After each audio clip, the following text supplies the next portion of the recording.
Welcome again to It Doesn't Take a Genius, conversation with introspective perspectives and pithy points of view. Here are your hosts, my friends, Max and Marty. I think that's Mark and Mike. Yeah, whatever. Ramsey! Mr. Marshall, what a pleasure to see you with so much orange behind you, I might add. Why, thank you. That would be my updated habit tracker. Those of you watching on YouTube may recall this lovely thing. Those of you listening on the iPod or the iBean or the Podbean or whatever it might be.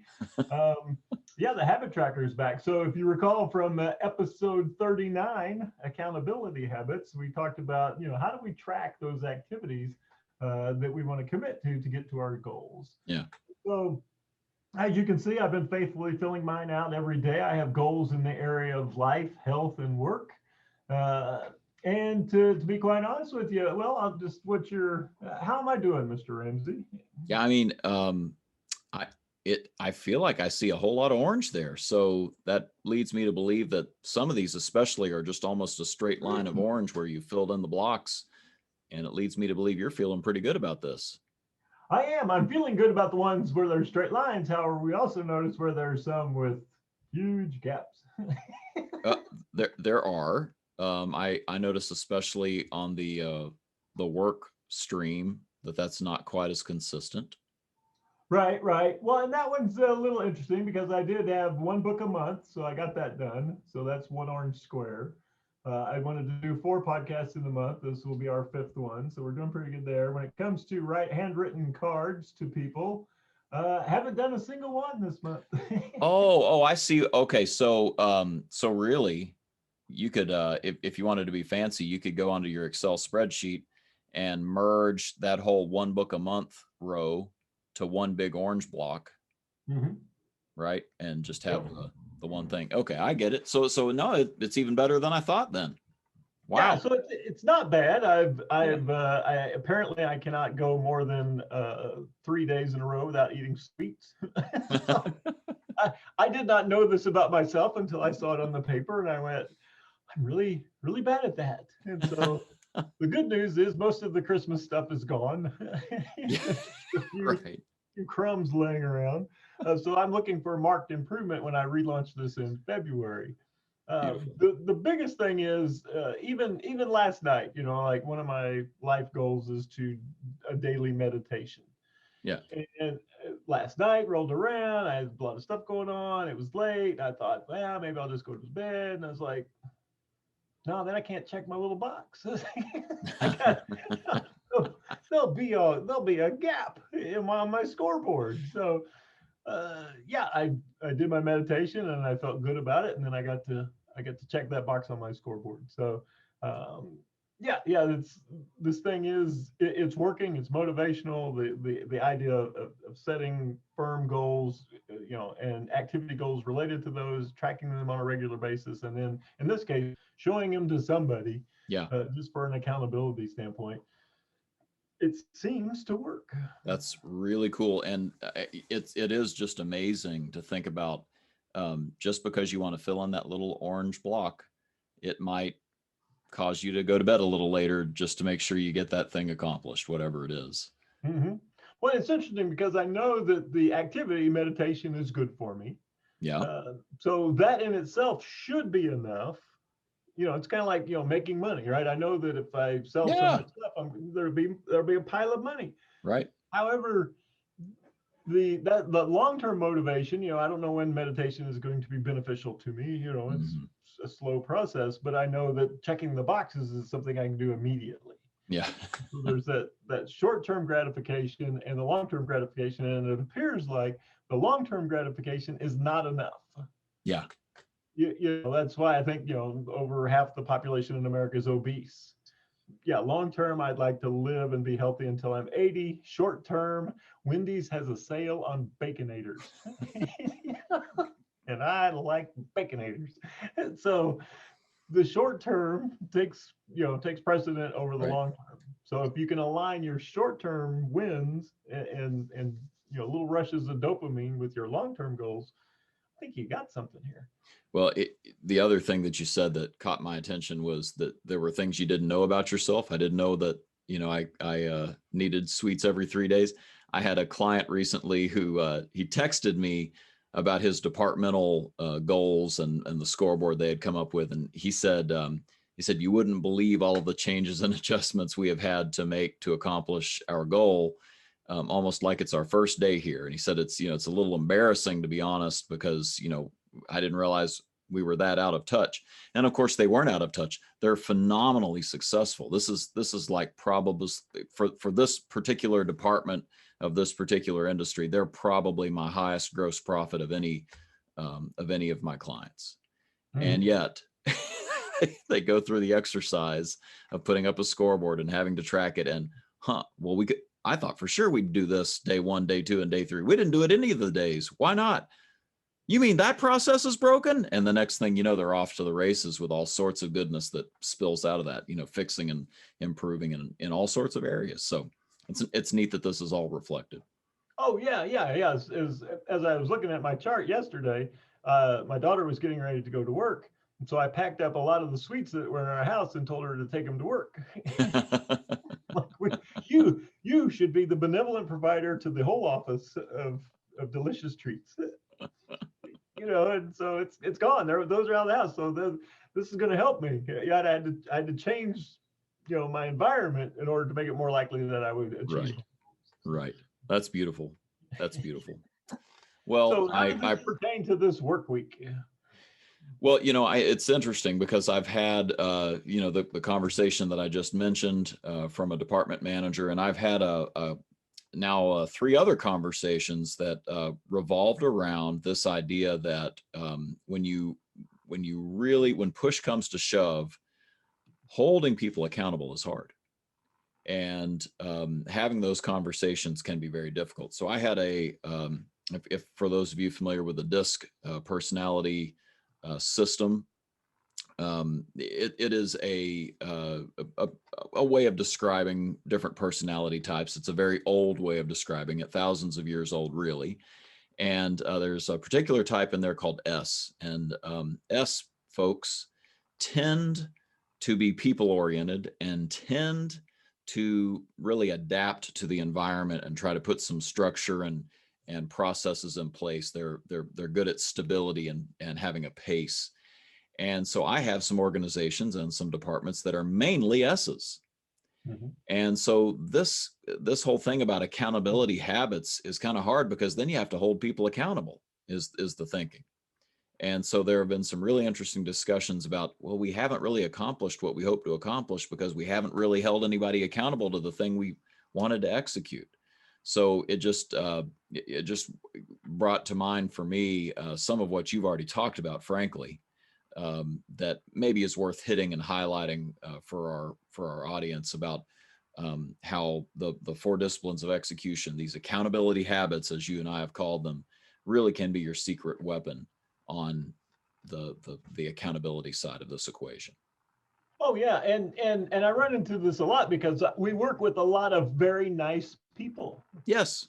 Yeah, and so they S's or I's, they're wonderful people. S's, it's my sense that they worry about the group morale and making sure the group is in the right frame of mind and above the line and all those types of things. Yep. And so they sometimes hesitate to have the difficult constructive coaching sessions. Yeah. So the beauty of a habit and one of the 4 disciplines of execution habits is a regular cadence of accountability. Right. And what that translates into is a weekly get together, a weekly review of the scoreboard. Yeah. And so we tend to oftentimes we don't have a meeting until something's so broken that we have to have this awful meeting. Right. And so, I call it the remedial beatdown. So, right. You're all in the remedial class now. You've really done bad at this for a very long time, and I should have talked to you about it sooner, but now we have to have this horrible get together. Yeah. And they might even say that with a few choice curse words and maybe increased blood pressure. And it's finally gotten to a point where they're willing to have this conversation. They put it off before, but now, oh boy, golly, and it's ugly.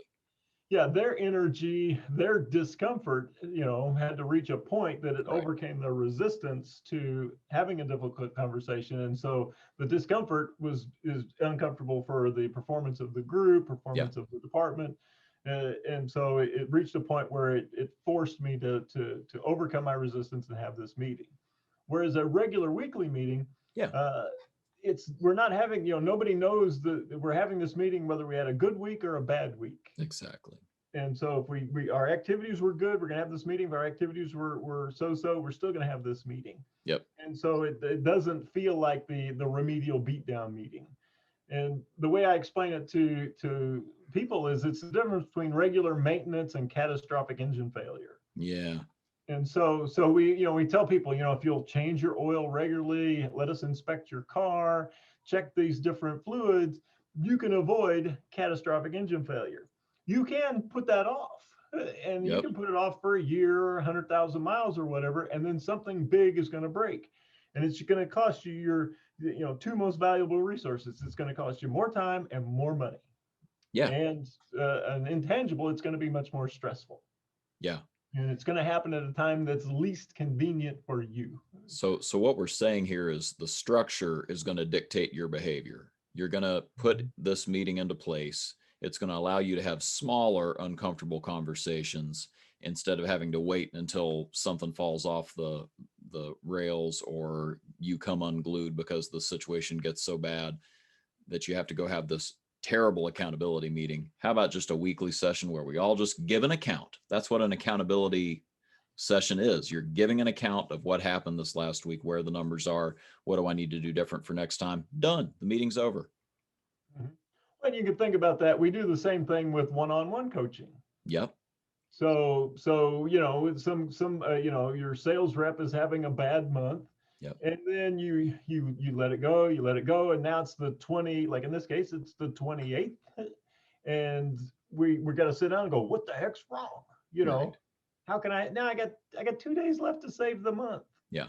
Whereas if we were meeting weekly, yeah, at the end of that first week, you go, man, something doesn't feel right. Are you, what's going on? How can I help? Right. What do you need from me? What's working? What isn't working? We can have this great conversation week 1, week 2, week 3, and then we can save the entire month by not waiting until it reached a level that rose to an emergency situation. And for the people that are uncomfortable about saying something like it doesn't feel right, they won't have to say that because they'll be able to say, these numbers are off, aren't they? What's going on here? This thing we said we were going to do, we're not doing. Why is that? And having a conversation again at the week level instead of at the end of the month level. I have this is again a thing for S's, but conflict, not fun, maybe a little conflict averse. And so what's also great about the 4 disciplines process and frankly the coaching process and coming up with lead measures in general, just something that's under your control. I had a client recently tell me that they now felt just really organized in their schedule and very confident that they were laser focused on the right things. Well, one of the things early on that had been sort of muddy for them was, how do I handle accountability with this one employee? I'm not sure, what I'm supposed to be doing with them. And that's because the roles were unclear. The lead measures of what they were each supposed to really be tackling was unclear. Well, that's crystal clear now. They had the awkward conversation about that, and it turns out it wasn't that awkward, by the way. And now not only is that employee just excelling, but has brought some innovations to the table that are going to take this organization to the next level. Some things that the leader had not thought of, the one that I'm coaching. And so basically what's going on there is that clarity led to confidence. So spend time. I guess we're circling all the way back around. The structure is going to dictate a little bit of accountability. When you have that scoreboard on the wall and you meet on it weekly, it's just going to make it maintenance instead of catastrophic engine failure. And also, you have to have clarity about that wildly important goal and the lead measures. And it's worth having that big wrestle on the front end so that you're just confident. You're focused on the right things, and that this is the thing that needs to be an accountability issue. Mhm. Well, literally, as we were preparing for this podcast, I was talking with a leader of an entire group, and he was in the process of scheduling daily, right, just a daily morning check-in with his 4 teams. And Yeah. they're going to check in. They're going to report out on 3 specific activities for that day, and it's the same 3 every single day that they're focused on. They know these activities directly correlate to the success and achievement of the goals. Yeah. And he anticipates it's going to last maybe 15 minutes tops, and it'll remind everybody what it is that we're focused on. It'll jumpstart their day. So no matter what's going on in your life, Yeah. oh yeah, I got to focus on these 3 things with my people, and then ultimately every single day we'll just check in and reinforce that. I don't anticipate this will go on forever. I think at some point it'll move to weekly, and at some point it'll move to monthly as it becomes a habit and an ingrained part of the culture. Right. But to start, Monday, Tuesday, Wednesday, and Thursday every morning, that's what they're going to talk about, is those specific activities. Yeah, it becomes part of the whirlwind, as the 4 Disciplines of Execution book would talk about. But only after you've put some proactive, intentional effort at getting that to be a daily activity, to getting that to be a habit. So, go ahead. No, just saying that, and they've noticed that down to the individual level, like we're talking about, that individual is struggling, and no one had met with them, right? There's 4 managers, and everybody was looking at each other going, have you talked with him? No, I haven't talked with him. Right. Who's accountable for A, recognizing this person is struggling, and then B, sitting down with that person and figuring out how can we help them out of this slump. Yeah. And so nobody was accountable, and everybody noticed it too late to save this moment. Yeah. So a coaching habit was the key there, let alone just looking at the numbers habit. But if you don't look at the numbers and have that regular conversation, what would be your opportunity for the conversation? So I mean, we're talking about really key drivers for the organization here. Mm-hmm. Well, and I was talking to the leader, and while we were talking, his desk is covered with stuff, right? Stuff from HR, stuff from the legal department, stuff from that, and I watched, and the first thing he did was he started going through that stuff and going through those things. And so one of the commitments he made, I asked him, I said, so what's the most important resource in your department? What's the greatest tool that you have? And he's like, well, my managers. That's, for me, my managers are everything. I said, so before we touch anything on the desk, we need to check in with your team and see, are they ready to face the day? Yeah. Is everybody there? Are they in the right frame of mind? What do they need help with? Can I remove an obstacle? Everything on your desk will wait. Yeah. Right? If your entire team is not moving, nothing on your desk matters. Yeah. That's great. And so if I were to sum up sort of the 2-pronged attack that we have here, on the one hand, it's the wildly important goal and the lead measures. Having real clarity about that gives you some confidence to go have the conversations you need to have about holding people accountable. And frankly, just makes the rest of the game a lot easier. And then holding to those other 2 disciplines of having the scoreboard and having the cadence of accountability, those weekly check-ins, just makes this a much easier, less high stakes, high tension conversation, because it's going to be happening on a regular basis. It's going to be something that is a habit for you, instead of something that you have to feel like you have to work up and screw up your nerve to go do, or whatever it is for you that holds you back from having that conversation. I feel like I'd be remiss. We brought up DISC and the S personality style. I feel like I'd be remiss if I didn't say, for some of you, it will take sort of thinking through the conversation itself. Maybe you see that the number's off, and you feel like either your anger level's not going to be right, or you're going to come across as not as direct and forward as you need to be. And so this is kind of a tense conversation, and there are books about this, there are models about this, and certainly get in touch with Mike and I if we can help you sort of craft those conversations. But one that we've mentioned here before is AID, action, impact desired result. It's just a simple way to say, here's the action I've observed, the numbers off on the board. I saw that you were late 3 times this week, et cetera, et cetera.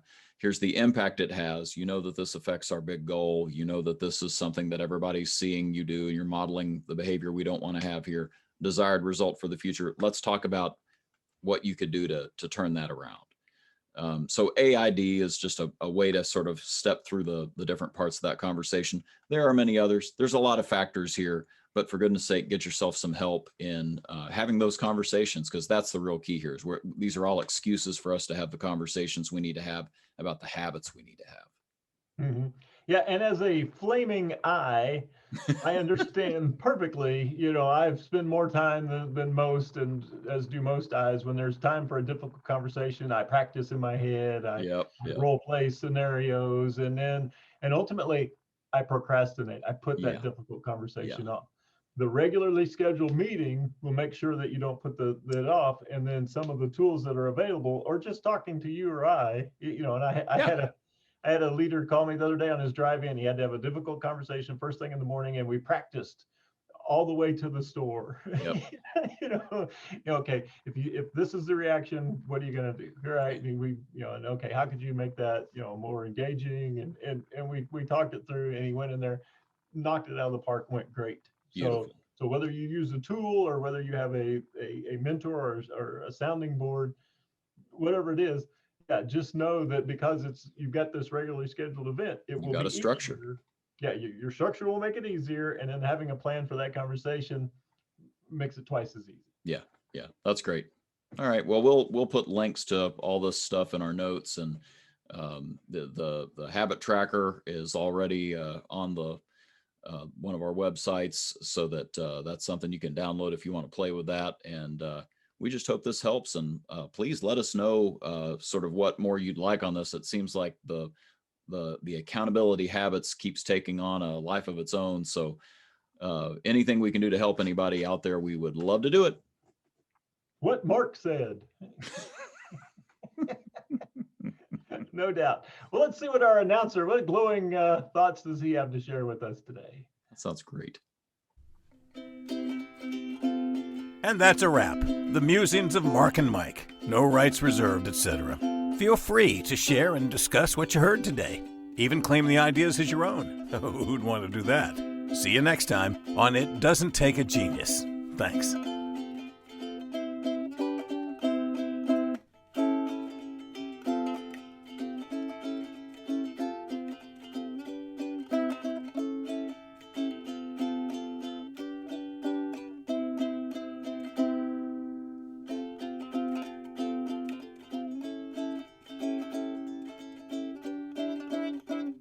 That's good enough.